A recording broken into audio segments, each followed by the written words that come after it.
Good morning friend, team quest academy में आपका स्वागत है।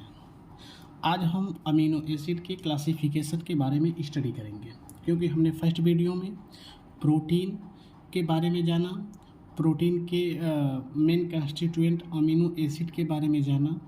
आज हम जो मेन 20 अमीनो एसिड है उन्हीं के क्लासिफिकेशन के बारे में स्टडी करेंगे। तो स्टडी करने का जो हमारा बेस होगा, हम स्टडी करेंगे बेस्ड ऑन आर ग्रुप के आधार पे। बेस्ड ऑन आर ग्रुप मतलब आर ग्रुप के आधार पे हम स्टडी करेंगे जो हमारा अमीनो एसिड का साइड चेन होता है। जैसे देखो, ये हमने अमीनो एसिड का क्या है, बेसिक स्ट्रक्चर बनाया है। तो इसी में जो यह आर ग्रुप है, इसी आर ग्रुप के आधार पे हम क्या करेंगे, उनका क्लासिफिकेशन करेंगे। मतलब अगर आर ग्रुप को बार बार हम क्या करेंगे, रिप्लेस करते जाएंगे इन अदर ग्रुप के माध्यम से या एलिमेंट के माध्यम से, तो उस कंडीशन में उनका स्ट्रक्चर चेंज होता जाएगा, तो हमको अलग अलग तरह का अमीनो एसिड का फॉर्मेशन होगा। तो हम पहला क्लासिफिकेशन पढ़ते हैं बच्चा, simple amino acid. Simple amino acid को हम कैसे जानेंगे, या होता क्या है, those amino acid do not contain any functional group. मतलब हम इस शब्द पे ज़्यादा ध्यान देंगे। कोई भी अगर फंक्शनल ग्रुप को बच्चा कंटेन नहीं किया होगा तो वह क्या कहलाएगा, सिंपल अमीनो एसिड कहलाएगा। जैसे बच्चा इसको समझने के लिए हम समझ लेते हैं कि पहले देखिए, हमें कुछ एग्जाम्पल पढ़ना है। तो एग्जाम्पल में सबसे पहले नेम पढ़ना है, अब्रीविएशन मतलब उसका संक्षिप्त रूप पढ़ना है, क्योंकि जब कोडिंग यूज किया जाएगा तो हम उनके पूरे नाम, फुल नाम को यूज नहीं करेंगे, हम उनके शार्ट नाम को यूज करेंगे। उसके बाद यह आर ग्रुप मतलब आर ग्रुप जो इसका फंक्शनल जो यह क्या है, साइड चेन है, इसको कौन रिप्लेस कर रहा है उस ग्रुप का नाम लिखेंगे। और उसके बाद उनका स्ट्रक्चर क्या बनेगा उसके बारे में हम मतलब स्ट्रक्चर क्या बनेगा उसको हम देखेंगे। जैसे हम एग्जाम्पल की बात करते हैं तो पहला एग्जाम्पल हमारा आता है ग्लाइसिन। अब ग्लाइसिन जो एग्जाम्पल आएगा तो इसको हम देखेंगे कि ग्लाइसिन को हम शॉर्ट फॉर्म में लिखते हैं GLY, ग्लाइसिन। और यह आर ग्रुप को क्या रिप्लेस करेगा, हाइड्रोजन। तो इसका जब हम स्ट्रक्चर बनाएंगे तो देखो, बेसिक स्ट्रक्चर HOOC मतलब कार्बोक्सिल ग्रुप और एमिनो ग्रुप हमारा है, तो ये हमने यहाँ लिख दिए हैं। और आर को कौन रिप्लेस करेगा, हाइड्रोजन। जब हाइड्रोजन रिप्लेस किया तो इसका नाम क्या हो गया बच्चा, ग्लाइसिन। ग्लाइसिन को GLY या तो बच्चे हम क्या करते हैं, इसको G बोलते हैं। उसी तरह से एलानिन, एलानिन का अब्रीविएशन फॉर्म है बच्चा ALA, इसको हम रिप्रेजेंट करते हैं A से। और इसका आर ग्रुप है CH2। इसका हम स्ट्रक्चर बनाएंगे HOOCCH NH2। ये तो बेसिक स्ट्रक्चर हुआ। जो इस आर ग्रुप के स्थान पे आएगा वह क्या आएगा, यहाँ पे देखो बच्चा क्या रहेगा, CH3 रहेगा। यहाँ पे क्या आ जाएगा बच्चा, CH3। तो इसका नाम क्या हुआ, एलोनिन हो गया। वैसे वैलिन होगा, वैलिन का अब्रीविएशन फॉर्म क्या है, V। और इसको देखेंगे, कह सकते हो सेकेंडरी कार्बन। मतलब अभी इससे जुड़े हुए हैं 2 कार्बन, तो सेकेंडरी भी कर देंगे, 3 जुड़ जाएंगे तो टर्शियरी हो जाएगा। तो यहाँ से देखेंगे अभी कितना 2 जुड़ा हुआ है, तो यह क्या है, CH3 का ट्वाइस। तो हम कह देंगे C। अब यहाँ पे जुड़ेगा क्या, आर ग्रुप के स्थान पे हो जाएगा CH3 का ट्वाइस। उसी तरह से ल्यूसिन, ल्यूसिन में बच्चा ये टोटल सेम देखो ऐसा रहेगा, यहाँ पे बस एक CH2 की संख्या बढ़ जाएगी, तो हम इसको लिख देंगे। तो यह हमारा क्या होगा, CH2 CH3 का ट्वाइस। यह हमारा ल्यूसिन हो गया। आइसोल्यूसिन की बात करेंगे तो ILE, और इसका शॉर्ट फॉर्म क्या है बच्चा, I। अब यह किसको, आर ग्रुप को कौन रिप्लेस करेगा, यहाँ पे देखो C2H5 CH3। तो यहाँ पे हम लिख देंगे C2H5 और यहाँ पे क्या था, CH3। देखो इतना जो था ये टोटल किसको रिप्रेजेंट करेगा बच्चा, आर को रिप्रेजेंट करेगा। बाकी जो हमारे क्या है, बेसिक स्ट्रक्चर के सेम फॉर्म प्रेजेंट हैं कि नहीं, तो इसलिए इसका नाम क्या हुआ, आइसोल्यूसिन। अब हम सेकेंड स्ट्रक्चर देखेंगे। सेकेंड जो बेस होगा वह किसके आधार पर देखेंगे बच्चा, हाइड्रोक्सी अमीनो एसिड के आधार। हाइड्रोक्सी अमीनो एसिड क्या होगा? हाइड्रोक्सी अमीनो एसिड में हम पढ़ेंगे those amino acid which contain hydroxyl group. मतलब अगर कोई भी हाइड्रोक्सिल ग्रुप को कंटेन किया होगा साइड चेन के स्थान पे तो वह हमारा क्या कहलाएगा? Hydroxyl group amino acid. इसमें हम स्टडी करेंगे सेरीन के बारे में। देखो पहला एग्जाम्पल क्या है? सेरीन, SER मतलब यस। इसका एग्जाम्पल क्या है? CH2OH। अब EHOOC CHNH2 बेसिक स्ट्रक्चर हो गया। यहाँ जो R ग्रुप के स्थान पे क्या रिप्लेस हो जाएगा? CH2OH। इसका नाम क्या हो जाएगा? सेरीन। अब थ्रियोनिन, थ्रियोनिन में T, इसका शॉर्ट फॉर्म क्या है? THRT। यह क्या है? CHOH CH3। मतलब R ग्रुप के स्थान पे क्या हो जाएगा? CHOH और क्या हो जाएगा? CH3। ये टोटल बेसिक स्ट्रक्चर इतना सेम रहेगा और ये हमारा क्या हुआ? R ग्रुप हो गया। तो यह R ग्रुप को इतना रिप्लेस किया तो इसका नाम क्या हुआ? थ्रियोनिन। तो यह हमारे हाइड्रोक्सी अमीनो एसिड में दो एग्जाम्पल, एक सेरीन है, एक थ्रियोनिन है। उसी तरह से हम क्या पढ़ेंगे next? Sulphur containing amino acid. मतलब इनमें क्या होगा कि अगर जो सल्फर कंटेनिंग अमीनो एसिड होगा, कह सकते हो those amino acid which contain sulphur. मतलब वह क्या किया कंटेन किया रहेगा? अगर सल्फर को कंटेन किया रहेगा तो वह सल्फर कंटेनिंग अमीनो एसिड होगा। S16 पहला एग्जांपल क्या है? 16। इसको लिखेंगे CYS, इसका शॉर्ट फॉर्म में इसको CYS या C लिखेंगे। ये एग्जांपल क्या होता है? अगर R ग्रुप के स्थान पे CH2 या CH आ जाता है तो देखो ये इतना बेसिक स्ट्रक्चर है। यहाँ पे हम क्या लिख देंगे? CH2 या CH। ये क्या हुआ? इसका टोटल नाम हो गया 16। अब मेथियोनिन, मेथियोनिन में हम देखो क्या लिखेंगे? इसको MET। इसका शॉर्ट फॉर्म हो गया, देखो कैपिटल रहेगा। सब जितने भी ये शॉर्ट फॉर्म में होंगे सब कैपिटल रहेंगे। METM। और ये इसमें देखो क्या होगा? ये टोटल चीज देखो चेंज क्या हुआ? ये CH2 तो सेम है, AS भी सेम है, H के स्थान पे क्या हुआ? CH3 लग गया और एक CH2 एक्स्ट्रा आ गया। तो इसको हम लिखेंगे तो देखो क्या होगा? मेथियोनिन में CH2 yes CH3। इसका नाम क्या हुआ? मेथियोनिन। मतलब सल्फर कंटेनिंग अमीनो एसिड दो एग्जांपल होते हैं। दो अमीनो एसिड, एक 16 होता है, एक मेथियोनिन होता है। इसी तरह से हम क्या पढ़ेंगे? Aromatic amino acid. Aromatic amino acid का एकदम सीधा सा डिफिनेशंस क्या है? अगर कोई भी अमीनो एसिड होगा, दो amino acid which contain benzene ring, अगर बेंजीन रिंग कंटेन किया होगा तो वह क्या कहलाएगा बच्चा? Aromatic amino acid. तो देखो इसका दो एग्जांपल है, एक फेनिलानिन है और एक क्या है? फेनिलानिन और टायरोसिन। देखो फेनिलानिन में क्या होता है? इसका शॉर्ट फॉर्म होता है PHE और इसको रिप्रेजेंट करते हैं F से अल्फ़ाबेट में। इसका देखो R ग्रुप को कौन रिप्लेस करेगा? CH2PH। PH मतलब बच्चा यही बेंजीन रिंग। और इसको हम बना देंगे, देखो इतना तो बेसिक स्ट्रक्चर हुआ। R ग्रुप के स्थान पे क्या आ जाएगा? CH2। अगर बच्चे PH लिखते हो तो PH लिख देना, नहीं तो यहाँ पे क्या बना देना? बेंजीन रिंग का फॉर्मेशन कर देना। और उसी तरह टायरोसिन में TYR लिखोगे, इसको देखोगे CH2, ये बेंजीन रिंग के साथ क्या जुड़ जाता है? OH जुड़ जाता है। तो देखो ये क्या हो जाएगा? HOOC यहाँ देखो हमने क्या दिया? पहले से ही लिख लिया है CH2 बेंजीन रिंग OH। इसका नाम क्या हुआ? टायरोसिन। मतलब एरोमेटिक अमीनो एसिड में हमने क्या पढ़ा? दो तरह का, एक फेनिलानिन, एक क्या हुआ? टायरोसिन को हमने पढ़ा। अब नेक्स्ट हमारा बच्चा क्या है? क्लासिफिकेशन है हेट्रोसाइक्लिक अमीनो एसिड। देखो हेट्रोसाइक्लिक, हेट्रो मतलब देखो क्या होता है? विषम की कंडीशन आती है।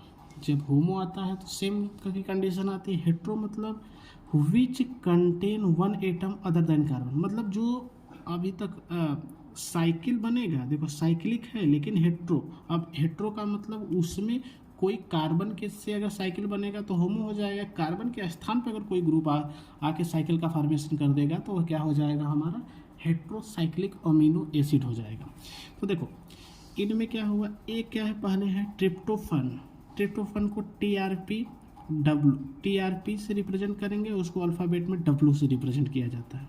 अब इनका स्ट्रक्चर हम देखेंगे। CH2 देखो एक बेंजीन है, इसके साथ देखो साइक्लिक बना हुआ है, यही देखो N है अगर यन कंटेन किया हुआ है तो इस कंडीशन में हम कह देंगे कि यह हमारा क्या है, एक ऐसा साइकिल है जिसमें कार्बन के अलावा भी क्या है, एक एलिमेंट है जो पार्टिसिपेट करके उसको साइक्लिक स्ट्रक्चर दे रहा है। अगर यही नहीं होता बच्चा तो यह क्या होता, ओपन चेन के रूप में हो जाता। तो इसलिए हम इसको जब लिख देंगे इसको ट्रिप्टोफन में, तो इस स्ट्रक्चर को देखो, यहाँ पर इसका बेसिक स्ट्रक्चर हो गया, यहाँ पर हम इसको CH2, अब देखो 1 2 3 4, मतलब थोड़ा सा स्ट्रक्चर 1 2 बार आप लोग बना लेंगे तो एकदम आसानी से आप लोग इसको बना लेंगे। एन हो गया, इसको इससे रिप्रेजेंट करा देंगे, ये हमारा एच हो गया। यहाँ पे हम फिर क्या करेंगे, बेंजीन रिंग का फॉर्मेशन कर लेंगे। चलो इसको इस रूप से, अब ये क्या हुआ, हिस्टीडीन। हिस्टीडीन को बच्चे क्या होता है, HIS से रिप्रेजेंट करते हैं अल्फ़ाबेट में, इसको एस से। CH2 देखो इस तरह से इसको क्या होगा, CH2 यान, इसके बाद इनके कार्बन इस जो बॉन्ड होंगे इस तरह से साइकिल का फॉर्मेशन करेगा। थोड़ा सा ध्यान रखना, इसको बताते हुए हिस्टीडीन का एग्जांपल बड़ा मतलब स्ट्रक्चर ध्यान रखना, क्योंकि यह स्ट्रक्चर थोड़ा सा टिपिकल मतलब इन सभी स्ट्रक्चरों में इसको टिपिकल स्ट्रक्चर इसलिए बोल देंगे, थोड़ा सा कॉम्प्लिकेटेड हो जाता है कि इसके स्ट्रक्चर में 2 यन आ जाते हैं। यन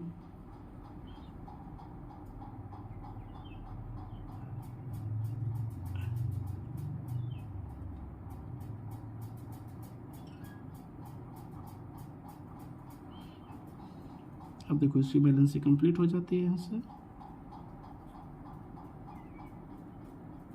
यह देखो CH रहेगा, क्योंकि देखो इसकी बैलेंस कितना, 1 2 3 1 4, ओ सॉरी, यहाँ पे ये CH2 थोड़ा पास में रहेगा, CH2 फिर यहाँ पे कार्बन आएगा, थोड़ा सा अलग पेन होगा तो आपको समझ में आ जाएगा। यहाँ पे क्या होगा, CH2 और फिर यहाँ पे कार्बन, एक बॉन्ड इधर से और 2 इधर से आ जाएंगे, 3, एक इधर से हो जाएगा 4। देखो ये टोटल है ना, इस तरह से बना हुआ, ये बना देंगे। फिर उसके बाद बच्चा क्या आता है, प्रोलीन आता है। प्रोलीन को PROP, इसमें देखो क्या होता है, ये सेकेंडरी एमीन ग्रुप पाया जाता है। सेकेंडरी एमीन ग्रुप मतलब जो नाइट्रोजन होगा एमीन का, वह क्या होगा, 2 कार्बन से अटैच होगा। तो इसका स्ट्रक्चर बच्चा देखो, सेकेंडरी एमीन बनाने के लिए इस तरह से 3 कार्बन आपस में अटैच होते हैं। देखो इसमें हमने बनाया है कि इतना, तो इसका बेसिक स्ट्रक्चर हो गया, AOC CH, यहाँ पे NH होता था, NH2 होता था, लेकिन एक H क्या हुआ, रिप्लेस हो जाएगा। तो देखो यहाँ पे एक बॉन्ड अटैच हो जाएगा CH से, क्योंकि इनका जब हम बेसिक स्ट्रक्चर पढ़े हैं तो हमने तो यही ना पढ़ा है, HOOCH, एक इधर जुड़ता है, उसके बाद NH, यहाँ पे 2 होता है, तो 2 ना होके 1 होगा, तो 1 जुड़ने की पॉसिबिलिटी रहेगी ना। तो यही देखो 3 H आ गए, 1 2 3, तीनों H आ गए। इसी से देखो हम यहाँ अगर जोड़ना चाहेंगे, CH2 और ये क्या हुआ, CH2, यही स्ट्रक्चर का क्या हुआ, फॉर्मेशन हो गया। तो यह क्या हुआ, प्रोलीन हो गया। अब इसके बाद नेक्स्ट हम पढ़ेंगे amine group containing amino acid. अब एमीन ग्रुप कंटेनिंग का मतलब क्या होगा, कैसा अमीनो एसिड होगा जो एमीन ग्रुप कंटेन किया होगा। अगर कोई भी which contain one of the carboxylic group, मतलब कार्बोक्सिल ग्रुप हो, get transfer into amide group, मतलब कार्बोक्सिलिक ग्रुप का जो लास्ट का OH है वो एमाइड ग्रुप के माध्यम से क्या हुआ, ट्रांसफर हो जाए। तो इनके एग्जाम्पल की बात करेंगे तो एग्जाम्पल देखो क्या है, एस्पार्जिन को हम ESN से लिखेंगे। इसमें देखो क्या होता है, CH2CONH2। अगर हम कह देंगे, देखो कार्बोक्सिलिक ग्रुप की बात आई ना, कार्बोक्सिलिक ग्रुप में क्या होता है, COOH होता है, ठीक ना। तो इसका जो OH है वो ट्रांसफर किसके माध्यम से हो गया, NH2 के माध्यम से। तो इसका एग्जाम्पल हुआ CH2CONH2। तो देखो अब हम इसको करेंगे, ये हमारा बेसिक स्ट्रक्चर हुआ, यहाँ पे हम लिख देंगे CH2CONH2। उसी तरह से एस्पार्जिन ASN, इसको N से रिप्रेजेंट करेंगे, ग्लूटामिन GLN, इसको Q से रिप्रेजेंट करेंगे। इसमें बस होता क्या है, एक CH2 की संख्या बढ़ जाती है, तो हम लिख देंगे CH2 CONH2। अब ब्रांच चेन अमीनो एसिड हम पढ़ेंगे। ब्रांच चेन का मतलब सीधा सा बात भाई क्या किया होगा, कंटेन ब्रांच। अगर कोई भी ब्रांच को कंटेन किया होगा तो वह क्या कहलाएगा, ब्रांच चेन अमीनो एसिड कहलाएगा। जैसे ल्यूसीन, ल्यूसीन इसके पहले भी हमने पढ़ लिया, तो उसमें हमने इसको बस लिख दिया था इस रूप में, मतलब एकदम शॉर्ट रूप में। ल्यूसीन को कैसे लिखा था, इसको CH2 CH3 का ट्वाइस लिख दिया था। तो लेकिन यहाँ पे देखो हमने इसको क्या बनाया, जब इसको बनाएंगे तो आपको भी समझ में आ गया कि यह क्या, देखो ये ब्रांच के रूप में है। ये देखो इधर से हमारा चेन जा रहा है, चेन से अगर कोई भी सब्स्टिट्यूएंट, मेन चेन से कोई सब्स्टिट्यूएंट अटैच है तो ब्रांच में कंसीडर किया जाएगा। तो ये देखो CH2 CH3 CH3, चाहे इधर लेके जाओ, जो साइड में आएगा वो ब्रांच आ जाएगा। तो इसको हम अटैच कर देंगे CH2 CH3 CH3। अब आइसोल्यूसिन आएगा ILE। अब आइसोल्यूसिन में को रिप्रेजेंट करेंगे ILE के माध्यम से, तो ILE के माध्यम से, और ये क्या होगा CH2H5 CH3। अब इसको हम रख देंगे CH2H5 CH3। देखो ये मेन हमारा चेन हो गया। ये दोनों हमारे क्या कहलाएंगे, ब्रांच में कहलाएंगे। तो हम इसको कंसीडर करेंगे कि भाई यह देखो क्या है, मेन चेन में जाएगा, ये ब्रांच में जाएगा। उसी तरह से बैलिन, बैलिन में CH3 CH3 होता है, तो इसको लिख देंगे CH3, सॉरी यहाँ से रहेगा CH3। उसी तरह से हम पढ़ेंगे फिर बच्चा क्या है, नेक्स्ट हमारा क्या है, एसिडिक अमीनो एसिड। एसिडिक का मतलब भाई उससे क्या होना चाहिए, उसमें से अगर एसिड है तो उसमें से H हमारा क्या होना चाहिए, अगर बाहर निकल रहा होगा या तो एसिड की मात्रा को कंटेन किया होगा। तो इसमें से कार्बोक्सिलिक ग्रुप अगर क्या होगा, अगर कोई भी कार्बोक्सिलिक ग्रुप को कंटेन किया होगा तो वहाँ से H तो ईजिली निकल सकता है। तो हम कह सकते हो या ये तो ऑलरेडी क्या है, एक एसिडिक है, तो वह अटैच किया होगा तो वह क्या कहलाएगा, एसिडिक अमीनो एसिड। जैसे एस्पार्टिक एसिड है ASP, इसको हम रिप्रेजेंट करेंगे एब्रीविएशन फॉर्म में D से, और यह क्या होगा, ये बेसिक अमीनो एसिड। यहाँ पे लग जाएगा CH2, मतलब R ग्रुप रिप्लेस होगा तो CH2COOH। और ग्लूटामिक एसिड में GLU, इसको शॉर्ट फॉर्म में हम क्या करते हैं, GLU से रिप्रेजेंट करते हैं। और क्या है इसका अल्फ़ाबेट में हम E से रिप्रेजेंट करते हैं। एक ग्लूटामिक एसिड हो गया, और CH2 COOH, मतलब इसमें हम ये बेसिक स्ट्रक्चर होगा, इसको हम रिप्लेस, जो साइड चेन है इसको हम रिप्लेस करेंगे CH2 COOH से। ये साइड चेन रिप्लेस हुआ, इसका नाम क्या हुआ, ग्लूटामिक एसिड। अब नेक्स्ट बच्चा हम स्टडी करेंगे कि जो बेसिक स्ट्रक्चर क्या होता है।